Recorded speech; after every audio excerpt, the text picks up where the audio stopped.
Look at how beautiful the sunset is. Oh, it's so beautiful. Yeah. What are some of the mistakes that we've actually made on the farm? Jeez, there's so many, right? Um, Name 10. yeah, I mean, I probably could name 10. But then, I mean, some of them, like when we moved in here, didn't really understand the contour. So we just kind of started putting beds in there. That was a big mistake. And then another one is just the whole pollination situation, right? We didn't put any flowers in, and then we started to plant things, and then we started to just realize that things like our butternut were just dying. So that was a big problem. And then also we just didn't focus a lot on the nutrition part. So we would get good results, and then over time some of the crops then would not produce as much, like within like the second wave. Okay, and so okay. I think we're going to take the whole day. So just give us 2 main ones. Okay, so the 2 main ones are probably 1, growing out of season, and then 2, not having a market to actually sell the crops that we produced. Okay, what is that? Okay, so this is Dolomitic AG lime. So, in our case, I'm trying to correct the peppers that we have here. We have a few peppers here, and they've just been growing very well. But the problem was that after it started raining quite a bit, we started to realize that there was a bit of a problem, right?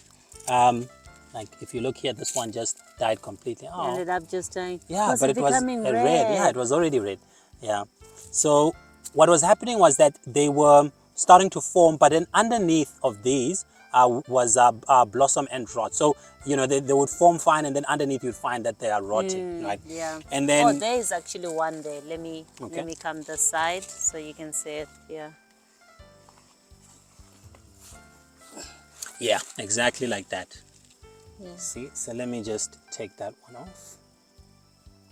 It's developed very strong. Yeah. But yeah, Sure. it starts rotting from the underneath, and then this was a problem. So a lot of them we had experienced this. Like they would grow very well, and they would look as big as this, and then we'd get very excited when we take them off. We find out that they have this problem here. So fortunately, that one is good.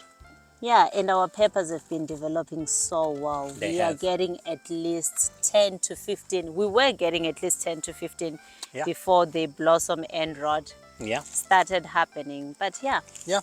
So once it rained quite a bit, this whole area was just drenched with water, and then this blossom and rot started to appear. So like we got a bit of advice telling us that we should probably increase the calcium content within these, because it's also just affecting how they're developing. So like the initial thing I just did was crumple up some eggshells and just put them there. So over a period of time they're just going to decay, and then they'll add a bit of calcium there. I also added some bone meal as well, but I think I just want to add a bit of lime, like Dolomitic AG lime. It's still organic, and calcium obviously helps with how the fruit actually develops over time. Okay. Yeah. So back to those mistakes. Yes. So the first one we said, Growing out of season. yes. So growing out of season, right? This is really important. So it's very, very, like it was a mistake that we kind of made, which is, crops should be able to grow anytime and any place and anywhere, right? Like it really shouldn't be a problem. But then when you think of brassicas, which is things like cabbages, and things like that, they prefer a more cooler climate, right? So winters are their kind of ideal time to really grow.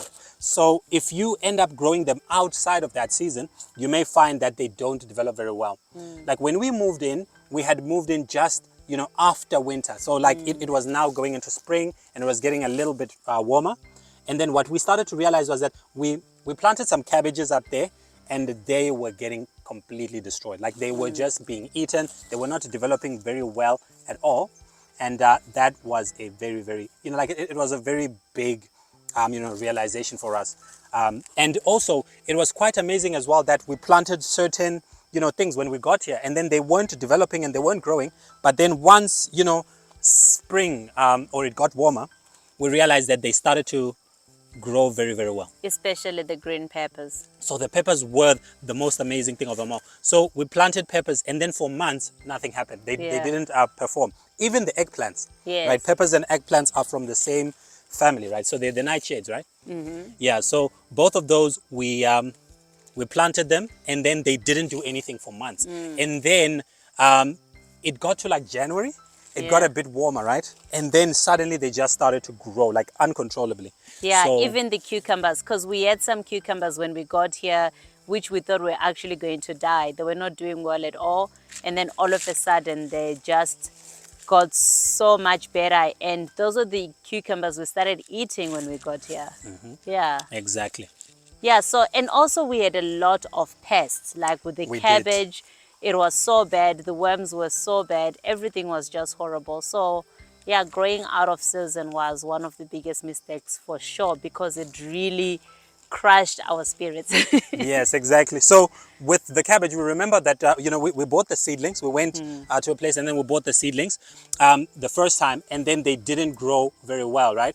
And then when we went there, the people just recommended that we should just grow them in winter, because they said, no, like the problem is the pests. The pests are just always eating everything. And so right now, even, I think we had the red cabbage, right? Yes. And then it's also been completely destroyed by aphids.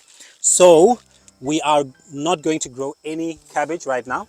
We're going to wait and see how it performs during winter.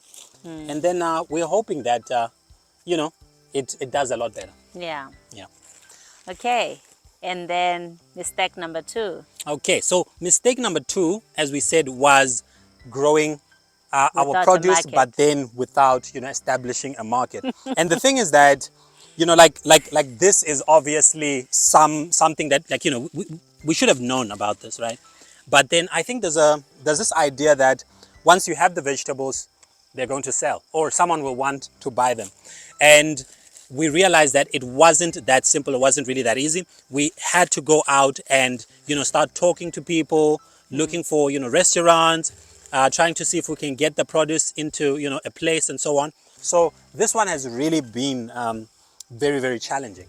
And I know, of course, there's going to be a lot of people who are going to say, well, I'm not really planning to sell my produce. I just want to grow for my family.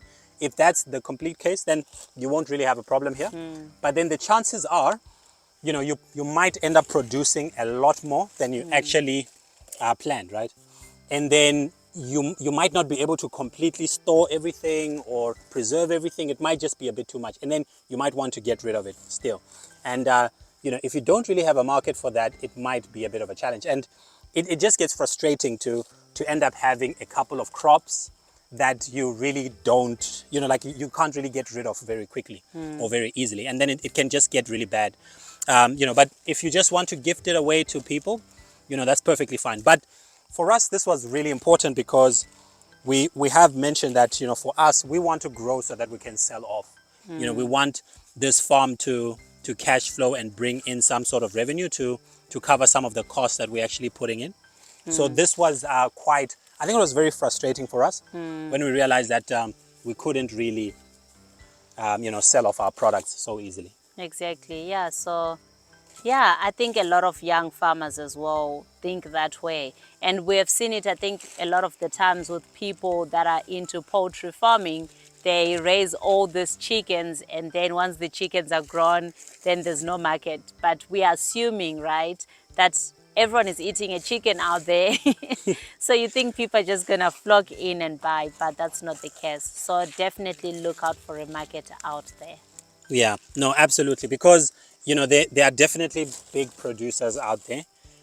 So you really do compete with these kind of big producers. I think we also, had spoken to someone, and they were very interested in our produce. But then they asked us, the quantities were just insane. It was like kilograms and kilograms. And we're like, we're not going to be able to provide those kind of kilograms. And had we, let's say, miraculously been able to provide those kilograms, the rand amount that we're going to get per kilogram was just so small that we really wouldn't even break even from the investment that we're really making. So those are a lot of things that we really have to consider. Like maybe, producing the crops, and then, is there a market nearby?